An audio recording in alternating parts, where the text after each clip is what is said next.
Well, in our very first story, the Ministry of Health has given the board and chief executive of the Komfo-Anokye Teaching Hospital a 2-week ultimatum to account for the corpse of 5 stillborn babies delivered at the hospital on the night of February 5, 2014. The Ministry of Health at a press conference has also asked the midwife and the doctor that attended to Swaiba, the mother of the missing baby, to proceed on leave for investigations into the professional conduct to begin. Ya Fusua Jemfi has the rest of the story. On February 6th, news broke about a missing baby at the Komfo-Anokye Teaching Hospital. The family of the alleged stillborn demanded for the body of the baby after explanations from officials at the hospital did not add up. Just few weeks after several media reports on the missing baby of Suweba, mother of the stillborn, the Ministry of Health set up a committee to investigate the matter. The committee was tasked to submit a report that would strengthen the operation at the maternity wards in the various hospitals. The findings of the committee revealed that there was a communication gap between the medical doctor and the midwife that attended to Suweba, the aggrieved woman. The doctor recorded the presence of a fetal heart of 142 beats per minute, which in medical term is considered normal for the baby. But the midwife could not establish a fetal heartbeat. During the 5-hour stay on the labor ward, the midwife constantly recorded no heartbeat. Meanwhile, before she delivered the baby, the doctor came the second time to examine her. And the doctor, for the second time, recorded a fetal beat. That indicated that the baby was alive in the womb. But then the committee found out that between the doctor and the midwife, there was no communication. In a bid to unravel the mystery behind the missing baby, the ministry has referred the doctor and the nurse to the disciplinary committees of the Ghana Nurses and Midwifery Council and the Dental and Medical Council for further interrogation.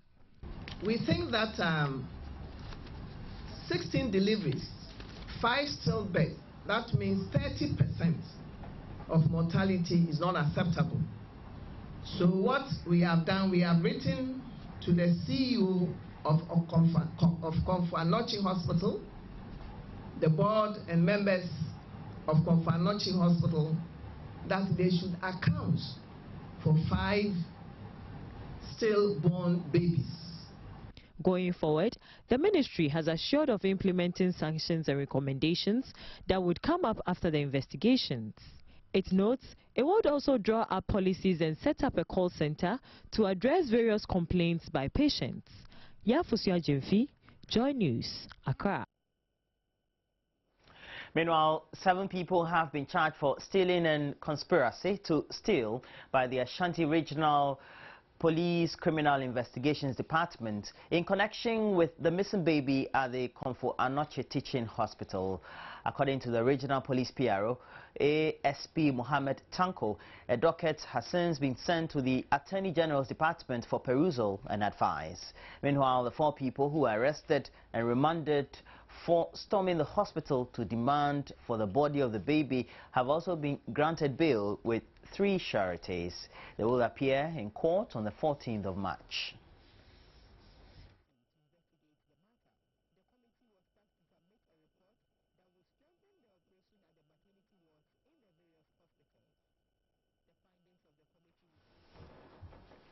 Well, the Minister for Gender, Children and Social Protection, Nanoye Letha, has added her voice to the growing list of condemnation against the inhumane treatment of some 3 ladies who allegedly stole panties at a Mr. Price shop at the Accra Mall. She says she was scandalized, disgusted and very sad that in 2014 we're still having to witness such incidents. She says the ministry would ensure that the 3 ladies who were made to crawl on their knees in the full glare of hundreds of shoppers as punishment for the alleged shoplifting get compensation. Nana Oyelitha was speaking on an Accra-based television station. Meanwhile, Stuart Bird, who is the CEO of the South African clothing chain, in a statement Thursday, indicated that he was dismayed by the incident, adding investigations have been initiated.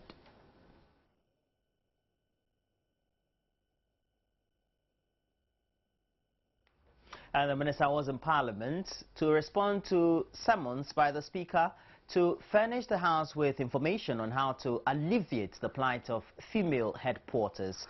The Member of Parliament for Oforikrom recently delivered a statement urging the House to find resolutions or solutions to the plight of the porters, popularly known in local parlance as KAYAYO. When Parliament recently resumed sitting, the Member of Parliament for Oforikrom, Elizabeth Ajiman, called on the House to be proactive in tackling the plight of the KAYAYO. This led to the Speaker inviting the Gender, Children and Social Protection Minister to the House to help members deliberate ways of halting the perennial rural-urban migration which brings the girls to Accra. Making a statement on the floor, Nana Oyelitha said the Livelihood Empowerment Against Poverty Program, or LEAP, will go a long way to solve the problem. The Speaker then directed the Gender and Children's Committee of the House to study the Minister's report and report later to the House. The Minister's statement be made available and distributed to all members of this august House, so that we'll have the opportunity of reading through it in detail. At the appropriate time, when the report is submitted to this House, we'll have the opportunity to have in-depth discussions when members will be able to make their contributions. But the member for Oforikrom, whose comments led to the Minister's summons, was unhappy with both the Minister's response and the Speaker's direction. I've been there, I've been chasing this minister, only God knows. I've been there about 6 times, I never had the opportunity to meet her.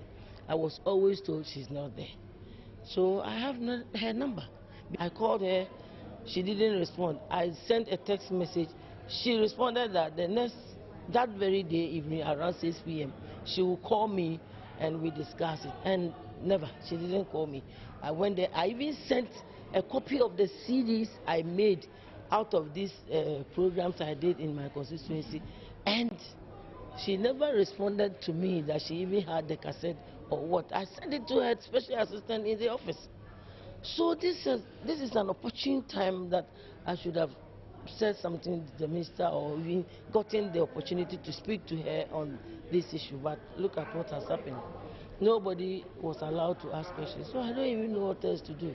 I think I'm very much disappointed. The House was adjourned to Friday, February 28. Away from Parliament, now President Mahama says he does not endorse the use of brutal force against operators of illegal mining. Speaking at a Deba of Chiefs and people at Dunkwa on Ofing after he passed through one of the many Galamsey sites in Denchra traditional area, the president said Galamsey Task Force will soon begin a reclamation exercise, which is part of a livelihood improvement program to create alternative jobs for persons engaged in Galamsey and to also reclaim lost lands. He says government is awaiting some financial assistance from the World Bank to roll out the program. Meanwhile, the president has promised cocoa farmers an increase in cocoa prices and payment of their bonuses, which have not been paid for some time now. He explains the non-payment is due to stagnation of prices of the commodity on the world market. He says the Cocoa Board has been asked to observe due diligence with the distribution of chemicals for mass spraying exercises, which are allegedly mostly misappropriated.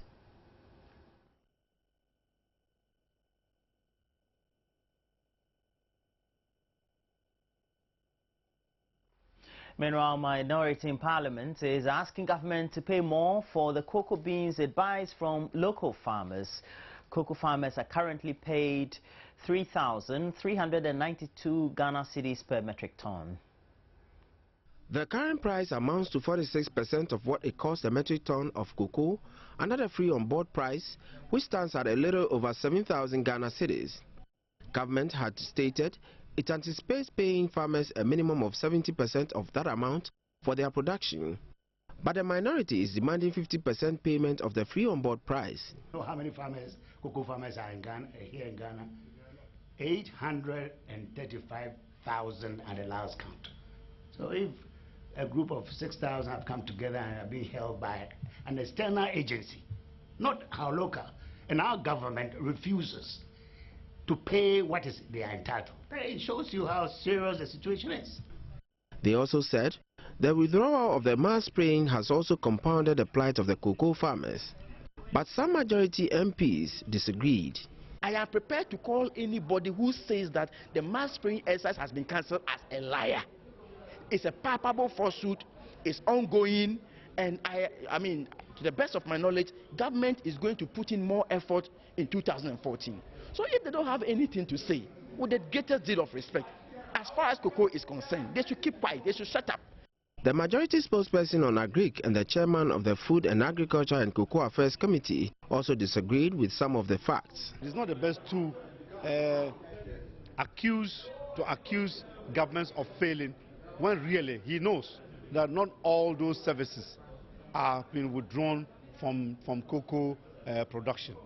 And even when all the services are provided, once the weather fails us, we are certainly going to have a drop in yields. So these are the issues that we might be looking at and trying to find solutions rather than play the blame game. Because even when his desired government was in power, it never happened that cocoa yields rose entirely at every time.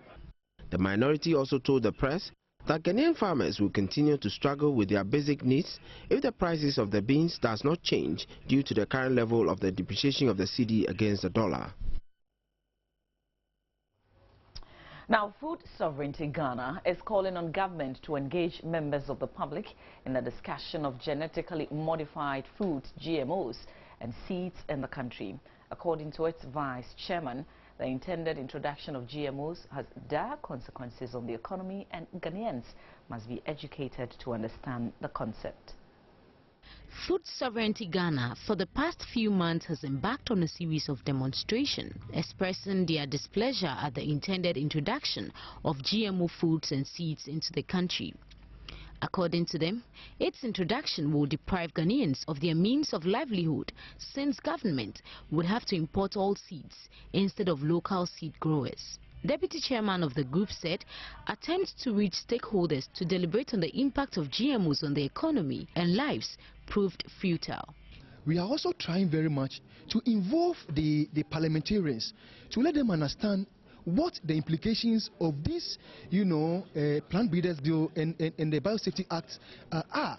But unfortunately, we are not getting their cooperation, and this is what we find very worrying. That in spite of the many issues we have raised, in spite of the understanding that has been brought to the discussion that we are having in the country today, not much is being done to give necessary attention to the issues. And this is where we believe that the Speaker of Parliament's directive has not been obeyed, and it's very unfortunate. He added, Ghanaian farmers will be poorer since they would have to rely on patent seeds, which can only be used once and have no documented evidence of high yields. Ghanaian farmers are also asking that, where do they stand in this whole thing? Is this whole thing of green revolution going to benefit some elite farmers who are doing, some form of farming which is only going to benefit multinational, food companies, or it is going to benefit local people in Ghana who are feeding on indigenous seeds or indigenous food? It must be protected. Those indigenous seeds must be given the support is needed. The attempt at introducing uniform varieties which cut across the globe, ignoring varieties that are forming part of our culture, our heritage, it's a very, very dangerous development, and we must protect it. We must protest against that attempt. It is very important. Meanwhile, the group is organizing a 2-day capacity building and skills sharing workshop on biosafety seed laws, intellectual property, and farmers' rights towards food sovereignty. The Vice President of the National Association of Graduate Teachers, NAGRAT, has expressed doubt at the progressive free senior high school education policy as announced by President John Dramani Mahama. He said he is unsure that the move will add any value to second cycle education in the country. According to him, the education sector is already challenged with issues which have not been addressed, and stressed this will negatively affect the quality of education.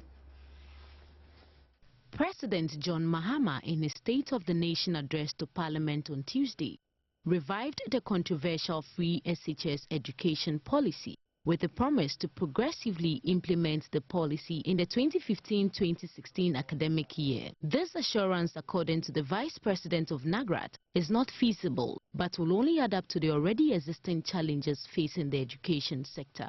We all know the status or the state of our SAITO or our basic schools, but do we want to send the secondary schools also to that level? We have history behind us. Is government actually sending resources to even the basic public schools that we have? That's why I mentioned capitation.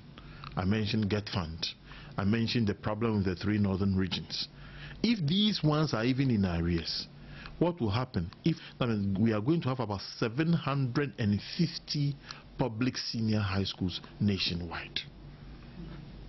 And are we going to be able to consistently and regularly send the resources to those schools?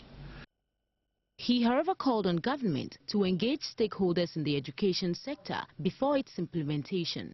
I will suggest that yes, we recognize the good intention of government, but can we subject this good intention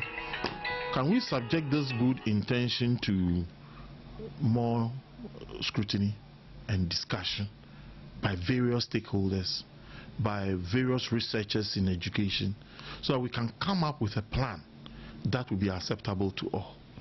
Do we even have... Meanwhile, the National Association of Graduate Teachers is also calling on government to put in place the deprived area teacher allowance, which is an incentive for teachers in deprived communities. Tax experts have called for the revision of the Free Zones Act 1995 that allows 100% tax exemptions for companies within it. They want such incentives to be moderate and controlled, as some companies within the free zones are abusing the exemptions, causing financial loss to the state. Free Zones Act 1995 ensures that all companies within it, mostly export companies, do not pay income taxes on their profits to boost the competitiveness of exports and encourage investments in the country. Free zone companies, which hitherto were not allowed to sell their produce on the local market, however, have a period of 10 years to enjoy these tax incentives and are expected to pay 8% income tax afterwards. Some companies, however, fold up after 9 years and form similar companies under the free zones to continue enjoying 100% tax exemptions on their profits. Tax experts, however, want the act revised owing to the numerous abuses. Some investors will come into the country. They are granted tax holidays. After the tax holidays, they fold up and then end up in another country. And so we realize that over the years, we've not really benefited from them, because apart from the tax holidays, they are allowed to repatriate their profits. So in the end, they fold up and go, and so the country loses. There have been some abuses, some recorded abuses. And so based on that precedent, the government will have to take a second look and the incentives given to the free zones. Government, meanwhile, says it is progressively working on the act and has already allowed 30% of products of these companies onto the local market, but says they pay corporate taxes on them. If they concentrated on all the raw materials which are exempted for export and there are no leakages into the local economy, then the concept works very well. In Ghana, we have gone further in allowing them to put on the local market 30% of their, no more than 30%. So if they turn around in getting the incentives and they are putting more than 30%, then it is an abuse. Those who don't abide by the law, we must find ways of reaching them. Right now we are doing an audit, and so is GRA, of all the free zone, and then we'll be checking through their accounts to make sure the bad notes are dealt with, but the good ones must continue if they show that they haven't infringed any law. Meanwhile, the West African Union of Tax Institutes, WAUTI, in their third annual tax conference assembled tax practitioners and administrators in the sub-region to discuss pertinent tax issues, including ways of controlling tax exemptions. WAUTI is also set to sign a memorandum of understanding with ECOWAS to harmonize tariffs in the sub-region. An Accra High Court has ordered the Daily Guide newspaper to pay 250,000 Ghana cedis in damages to the General Secretary of the ruling NDC, Johnson Esiedun-Ketia. The damages were awarded in a defamation suit brought against the paper by the NDC General Secretary. The newspaper had reported about 3 years ago that Johnson Esiedun-Ketia used his position as a member of the board of directors of the Bui Power Authority to divert building materials for his personal building project, an accusation the NDC General Secretary denied. When you accuse me of criminality, that one, any politician who will just sit idly by to be accused of criminality is damaging himself. So that one, if you bring yourself, we will deal with it. So that was why I went to court. So the court awarded damages to the tune of 250,000 Ghana cedis, and then cost of 15,000 Ghana cedis. When asked what he would do with the money, this was his response. The intention is just to go to court and get judgment and not to pursue the claims. I am promising you that I will pursue my rights to the hilt. I will take the money. The money will not go to any charity. I will take the money and build a house and write in front of that house, Kwasia Binti. According to Johnson Esiedun-Ketia, the next court case in which he is seeking answers to is a statement made by the aspiring national chairman of the NPP, Fred Owari. Fred Owari is alleged to have said during a press conference that Esiedun-Ketia, being a member of the Bui Power Authority board, used his position to supply cement blocks to the company, thus constituting conflict of interest, an accusation he denies. In another development, Johnson Esiedun-Ketia has defended President Mahama's progressive free SHS policy, which is to be implemented in the 2015-2016 academic year. Esiedun-Ketia denies suggestions that the president's new policy was the idea of the 2012 presidential candidate of the NPP, rather indicating that President Mahama was simply enforcing a provision enshrined in Ghana's 1992 constitution.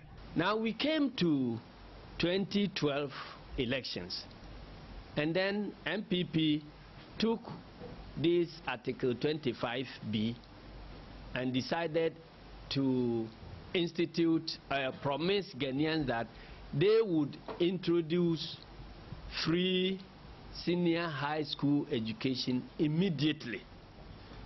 Our response was that we are working according to the 1992 Constitution, and so we lifted the provisions of the 1992 Constitutions into our manifesto before adding other things that we thought we should be doing. Esiedun-Ketia also defended government position to scrap allowances for teacher trainees, noting the move has yielded some very positive results. According to him, since the announcement was made, there has been an increase in the number of admissions to teacher trainee colleges this year, from 8,000 to 15,000.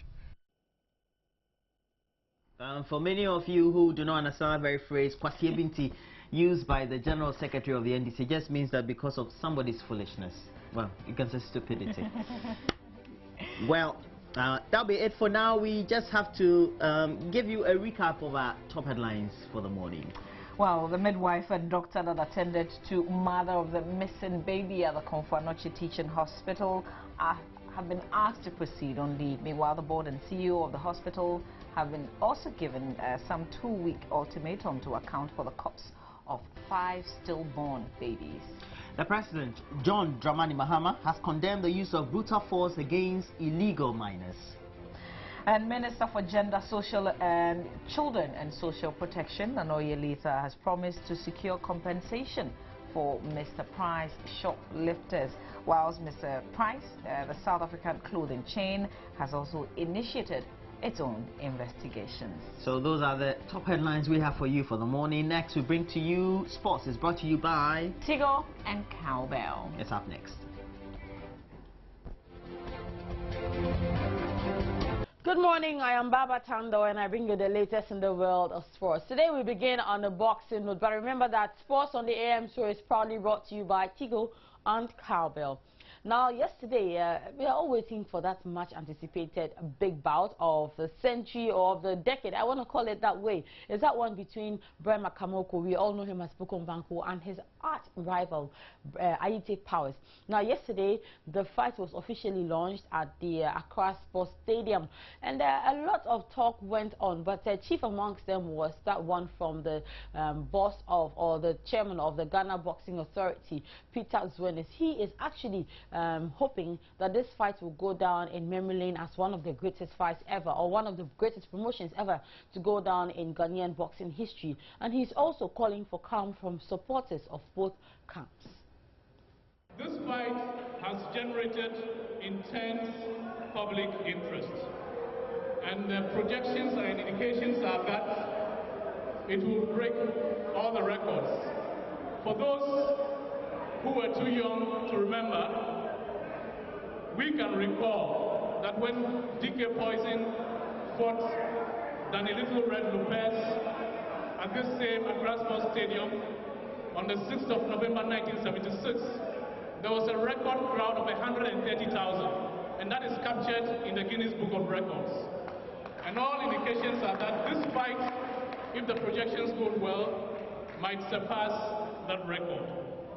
But for us on the GBA, it's not so much the high attendance that is anticipated.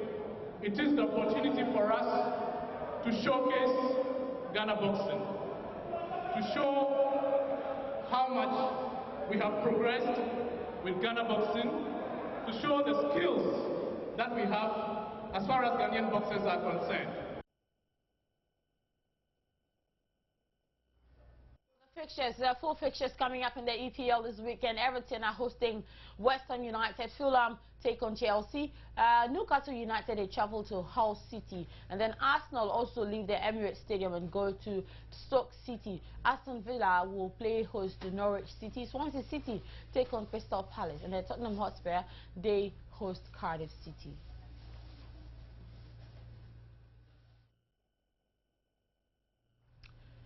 Right, let's come down to Africa, and Ghana's representatives, Brekum Chelsea, Mediama SC and Ebusua Drops will be very busy on the continent this weekend in the CAF Champions League as well as the Confederation Cup. But first, let's check out the fixtures for the CAF Champions League, in which Brekum Chelsea will be actively involved. So, coming up, Young Africans are taking on Al Ahly. Brekum Chelsea, they take on Al Ahly Benghazi of Libya. Goma here, they take on Tunisian side Esperance de Sportive. The Nyimba FC of Nigeria take on Real Bamako from Mali.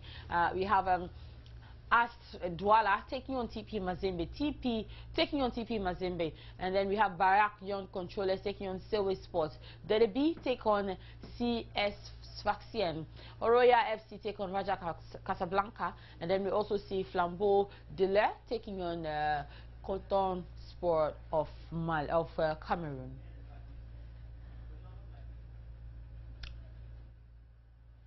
Right, so Buswa Drops and Mediama SC will be busy in the CAF Confederation Cup. Here are the full fixtures to look forward to this weekend in the Confederations Cup. We have Etoile Sahel taking on Kara Brazzaville. Super Sport United take on AFC Leopard. AS Kigali, they host Ahli Shangi. Gamtel take on Difa Del Jadida. We have Mediama SC taking on Maghreb FES. We have Ferroviario Beira taking on Zesco United. Hao Min take on St. Michel United.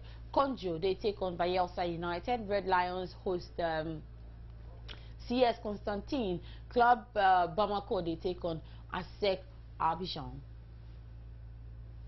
And then finally, we also have Ebuswa Drops taking on Angolan side Petroless, of course. That match will be coming up this weekend as well. Right, that's how we wrap up on sports for this morning. Remember that sports is proudly brought to you by Tigo and Cowbell. My name is Fabatando. On News Today during midday, there'll be more fixtures to look ahead to this weekend. Have a good day, and the AM show continues after this break. Do stay on.